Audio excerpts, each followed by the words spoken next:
Voici ce que m'a révélé le Dieu. Phoebos nous ordonne clairement de chasser du pays la souillure nourrie sur ce sol, de ne plus la nourrir, cette souillure, autrement elle deviendrait incurable. Et par quelle purification, de quel mal s'agit-il? Par le bannissement d'un homme, ou en faisant payer meurtre pour meurtre, puisque c'est ce sang qui pourrit la ville.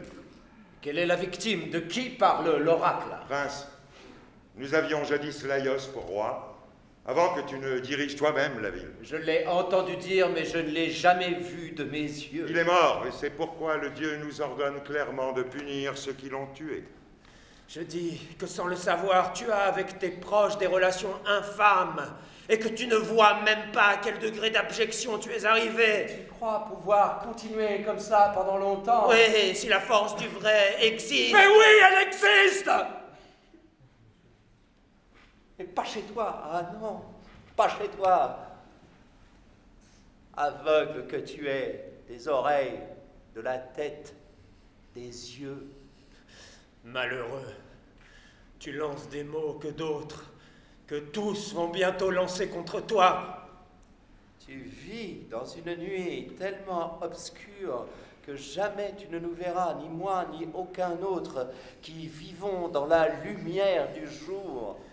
Il tourne autour de lui, toujours là, toujours là.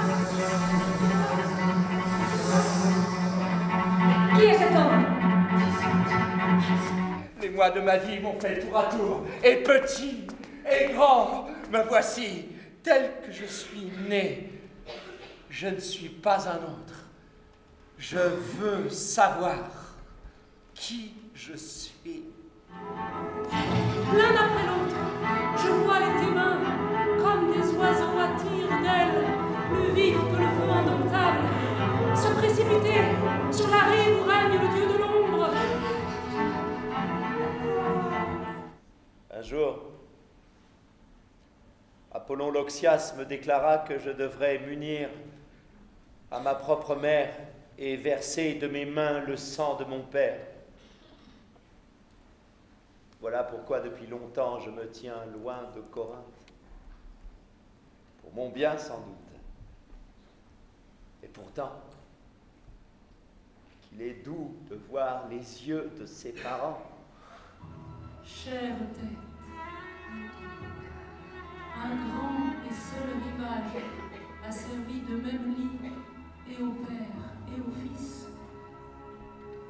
Comment les sillons de ton père ont-ils pu te porter si longtemps en silence? Oublie donc tous ces vains bavardages. Impossible qu'avec de tels indices, je renonce à faire la lumière sur ma naissance. Dieu, si tu tiens à ta vie, non, ne cherche pas.